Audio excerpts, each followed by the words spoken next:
that exact. Good evening. We'll call this meeting to order for the December 28th, 2023 Apple Valley City Council meeting. We'll give everybody a second to get settled. Thanks for being here, everyone. As we get ready to start the meeting, for any members of the audience who have signed up to speak, as your item is called, please come forward and approach the podium and address the council. We'll start our meeting this evening with the Pledge of Allegiance. I'd ask everyone to rise and join us in the pledge. I pledge allegiance to the flag of the United States of America and to the republic for which it stands, one nation, under God, indivisible, with liberty and justice for all.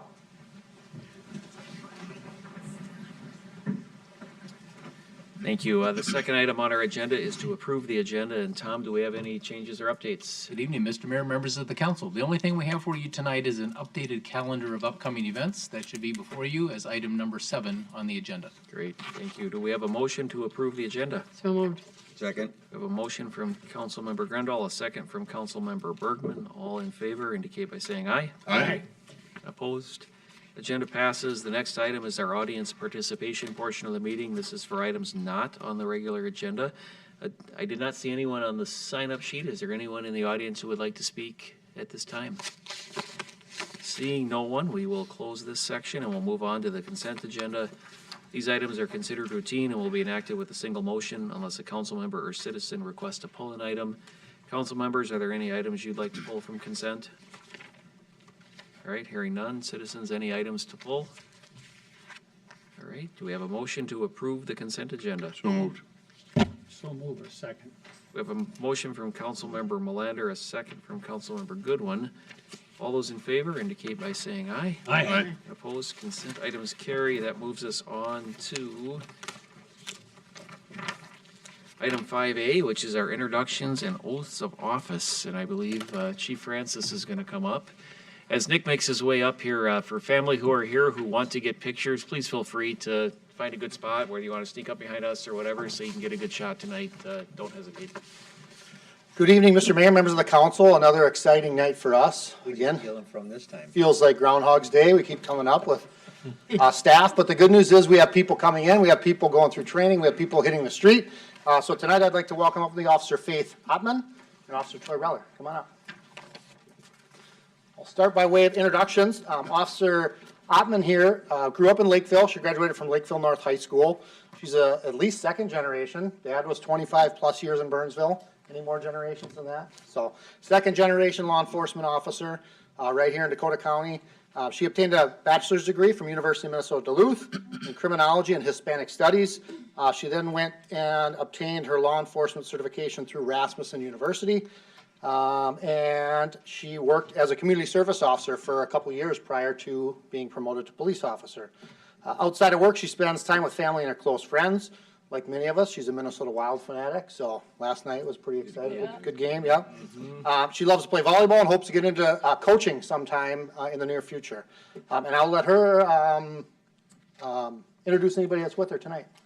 Yeah, I have all my members of my immediate family with me: dad, mom, sister-in-law, and sister's boyfriend. My brother couldn't make it. Some friends from high school with us tonight. Excellent. And turning over to Officer Troy Reller, he grew up in Rosemount. Again, a local kid here, graduating from Rosemount High School. He attended Rasmussen University, gaining an associate's degree in law enforcement, along with a bachelor's degree in criminal justice leadership and management. He too worked as a community service officer, so both from Rasmussen College, both worked as community service officers here prior to being promoted to police officer.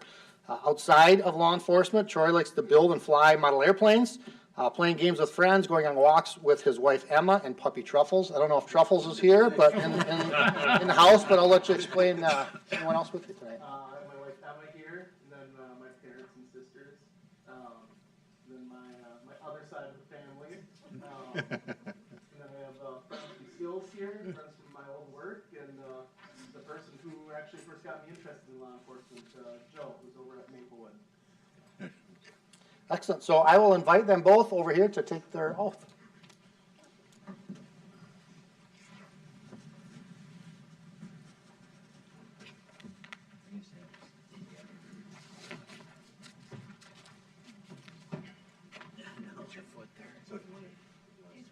right hand and read with me the oath of city office.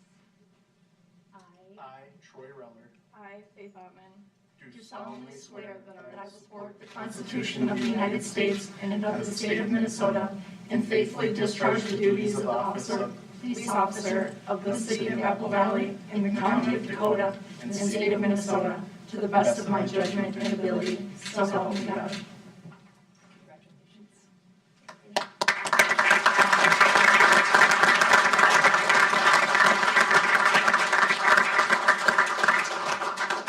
Yeah, we'll invite up their family here to pin the badges on.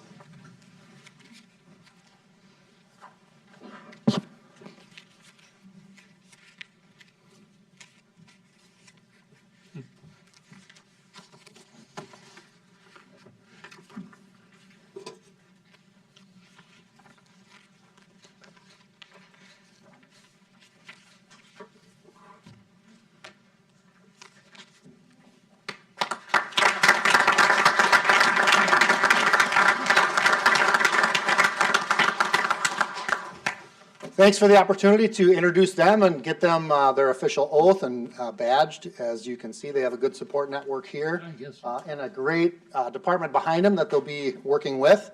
It's always great to see all of their fellow officers here, and it starts honestly at the council level with the support of council and support of community for folks that want to come in the door and spend a career doing a very difficult job during very difficult times. So thank you for your support, and we'll get out of your way. Yeah, perfect. Thank you. Welcome. I know you've both been around a little bit, and Faith, you've dropped lots of things off at my door and been barked at by my dog more times than you can probably count. So, but welcome.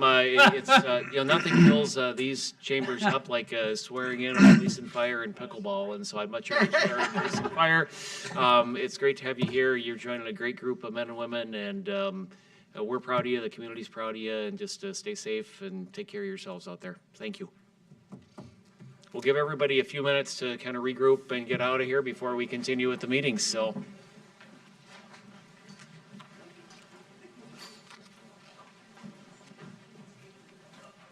Thanks. Thank you, guys.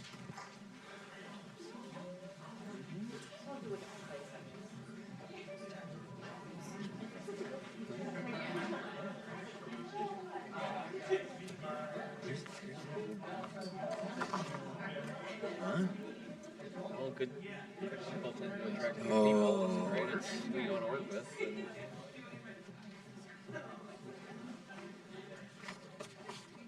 And Patty gets her regular chair back, so that's good news.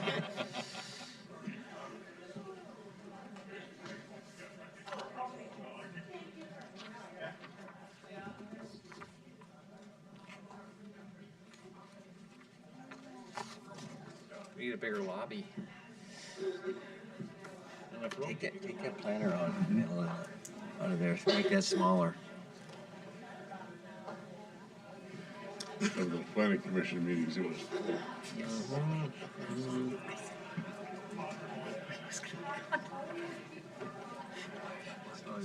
Everything but the head. All right. Thanks for the patience, everyone. We'll go ahead and move on with item 5B, and that is to proclaim February 3rd, 2024 as Apple Valley Midwinter Fest. And Nate is here to tell us the story. Thank you, Mayor and council members. Nate Rosa, Recreation Superintendent with the city here. It's tough to follow up a swearing in of police officers and fire department, but to try and keep, for those that wait in the room for us, a little entertained here. In keeping with traditions of Midwinter Fest, we do have a guest present with us. This is Klondike, our mascot for the event.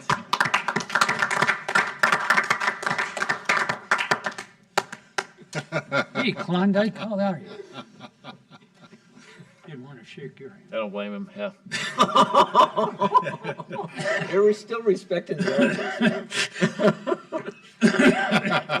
And moving on here, so the 2024 Midwinter Fest is going to be held Saturday, February 3rd.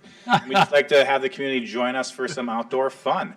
I know this has been more of a warm season to winter here, but we're still planning on it to be a outdoor event in what we consider winter months for us here. Oh, gotta go back one.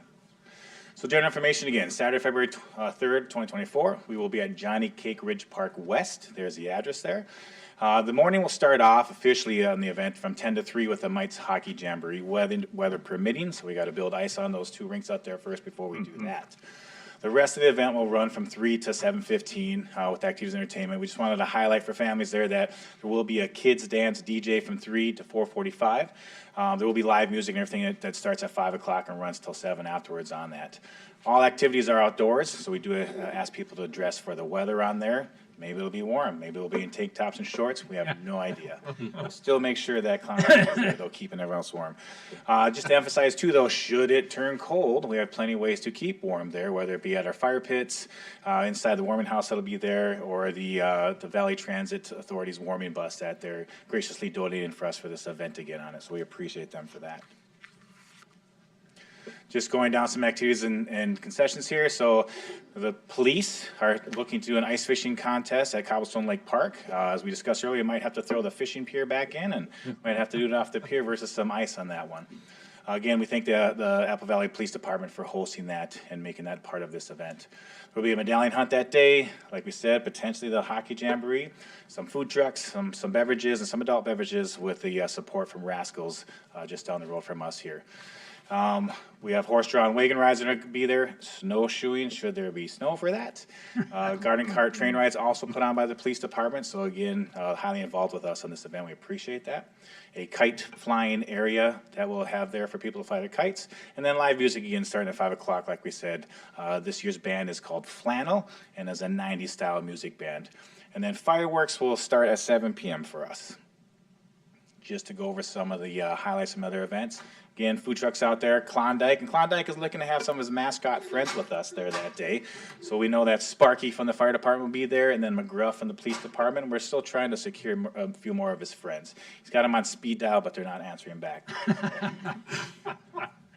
Again, looking for the horse-drawn rides. We are looking to do, since it was so popular, we're looking to have 2 sets of horse-drawn rides this year so that we can have a better rotation, make sure everyone gets in on that. Again, there's an example what the garden cart rides are. Sparky wanted to feel like a police officer that day, so he jumped in on one of their carts. Live music again with Flannel, and then fireworks, and then per consent earlier, we are going with Res Pyro again as the contract for that. They've been with us 15 plus years, and so we re-upped again with them for this year, and so thank you for that, and we're looking forward to a fantastic show with them. Going down here, and this is one change from what you received earlier. I changed the map on here to give you a better overview of what we're going to do that today, and just wanted to highlight one major change for this year. We are moving the fireworks display area to the south fields there. They used to be in the north fields, and we're flip-flopping that with the horse wagon rides, and the reason for that was for safety issues. It was just something that this south area fits better with the fireworks blast zone and just being able to contain people to the correct areas on here. Just want to highlight that to the public too, because I know on that northeast parking lot there, some people would show up and park there and watch the fireworks at the end there. Maybe kids show up in their pajamas. We just want to point attention to people that that's going to now be in that south parking lot.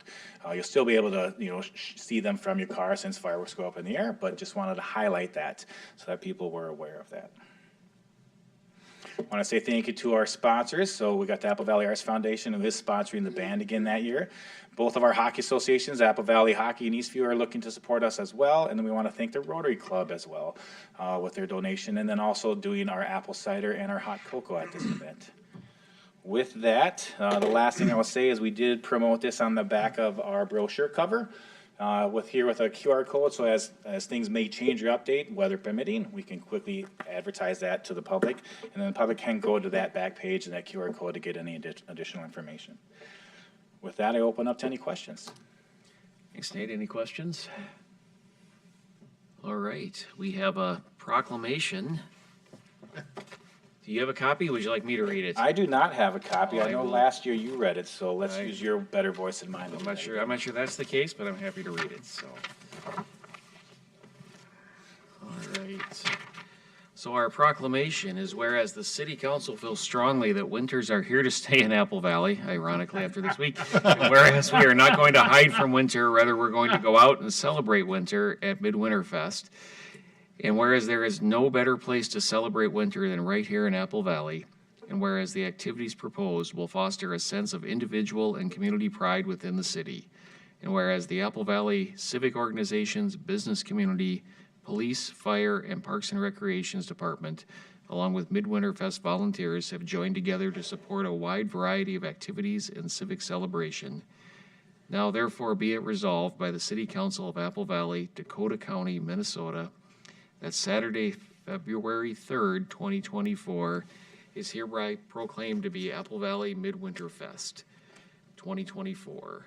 The City Council further declares this event a community festival and encourages all the citizens of Apple Valley to support and attend Midwinter Fest events proclaimed this 28th day of December, 2023. Do I have a motion to approve the proclamation? So moved. Second. A motion from Councilmember Grandal, a second from Councilmember Goodwin. All those in favor indicate by saying aye. Aye. Opposed? That carries unanimously. Nate Klondike, thank you for being Thank here you. this evening, and we look forward to Midwinter Fest. Thank you, Mayor and council Thank you. members. Thank you. Good.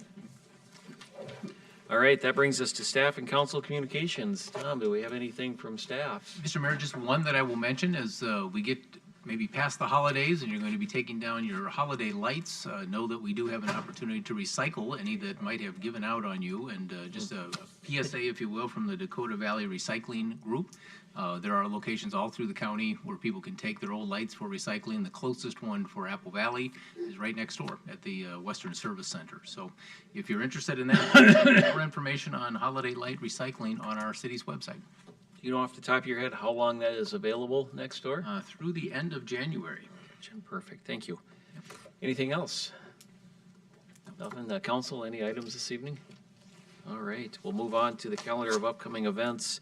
Our next informal city council meeting is Thursday, January 11th at 5:30, and our next regular council meeting is Thursday, January 11th at 7. Do we have a motion to approve the calendar?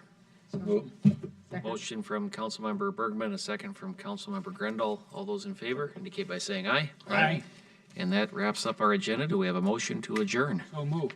A motion from Councilmember Goodwin, a second from Councilmember Melander. All those in favor indicate by saying aye. Aye. We're adjourned. Happy New Year, everyone. Thank you.